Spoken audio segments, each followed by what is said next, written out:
For many years, I have been fascinated by Tulou, circular buildings of Hakka people, which are scattered throughout southern China. I finally got a chance to visit them. My destination is Xiamen, around 1,000 kilometers away from Shanghai, located in Fujian province. They are mostly circular or rectangular buildings spread around the south of China. Their history dates back to the 3rd century. Of course, these buildings didn't exist at that time, but their future builders, who were expelled by constant wars, began to migrate from central and northern China, more to the south. In the 7th century, the first simple buildings started to appear. In the 17th century, tea and tobacco businesses made many families rich. With the increasing wealth of the people, the richness of the Tulou architecture started to take place.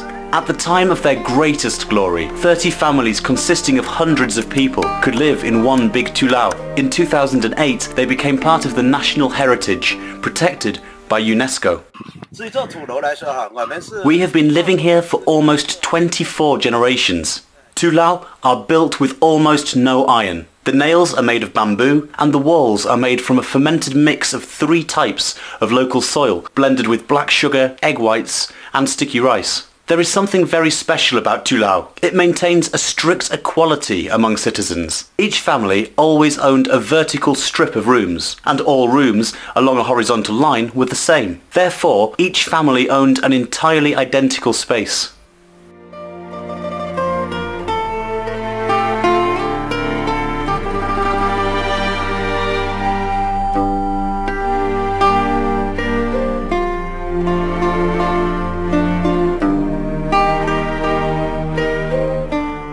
Some of these Tulou are so huge, it is impossible to frame them in one picture.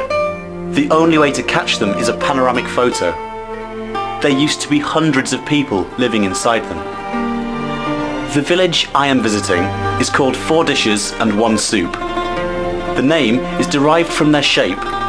4 round Tulou surrounding 1 square-shaped Tulou in the middle reminds me of a dining table.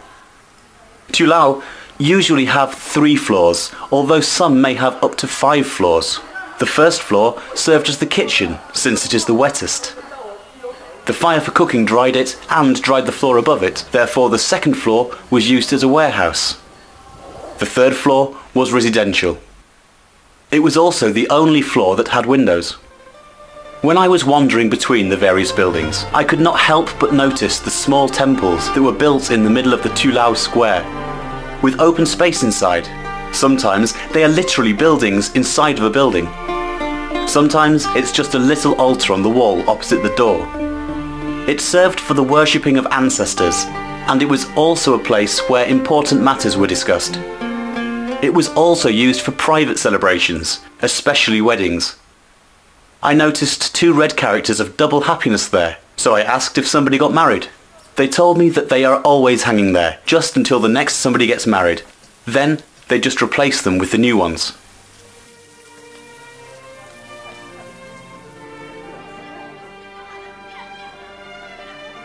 When Fujian Tulou became UNESCO protected, tourism took off.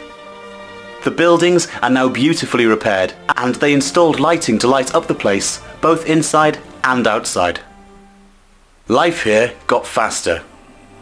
There is supply and demand on every corner. People are not working in the fields. They are sitting at the ticket counter, taking pictures for tourists, or working as local guides. The products of local consumption have been converted into souvenirs. People offer homemade honey, either liquid or stone honey, which must be chopped. Don't try the local fortune teller. He seriously didn't like his job. Instead, you should try the local tea. The famous Fujian tea is one of the reasons why these magnificent buildings emerged. Black tea and half-oxidated tea, Wulong, are typical for this province. Friendly locals will invite you for a drink before you make a decision to buy. Many locals have opened small restaurants or hostels. For €10 or less, one can stay for a night and try out authentic Tulou life. However, be prepared for the fact that there is not much privacy. Toilets are not built.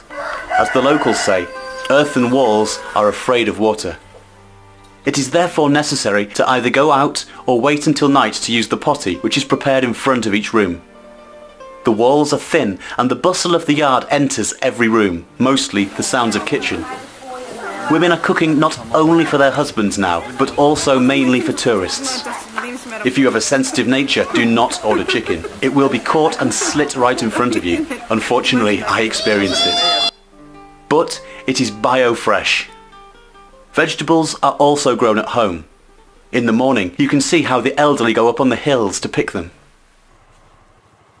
The butcher is a motorbike with loud Michael Jackson music to attract people. After no more clients are coming, he just drives to the next village. Visitors will not find any culinary specialities, just good local village food. As the Chinese would say, like the grandmothers. In addition to the food, everybody should try a local sweet rice wine. It's a great dessert after a meal. Locals also sell cold beer everywhere, but that is not local. In short, they are prepared for tourists.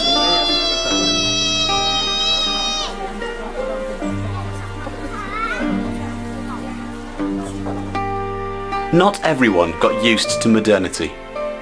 The older generation sits in the backyard sipping a breakfast rice porridge, and there is a constant flow of tourists around. They try to be bystanders, but their loneliness and naivety seems comical and sad at the same time. But tourism has brought something very important to these areas.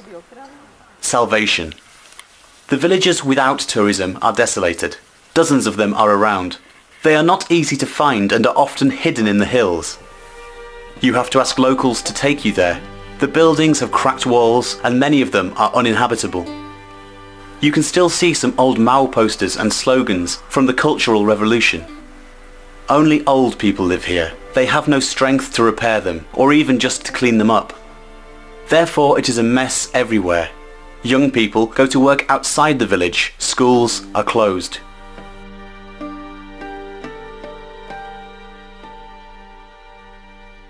Rare pieces of Tulou decorations, carvings and statues were sold to disrespectful tourists, leaving only the clay frescoes on the walls. In the villages, you can find only emptiness. There are empty stages where the rush of the Cultural Revolution was once happening.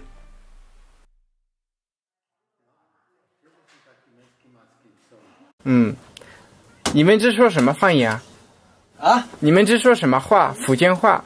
说客家话。客家话。客家话。你好怎么说？你好怎么说？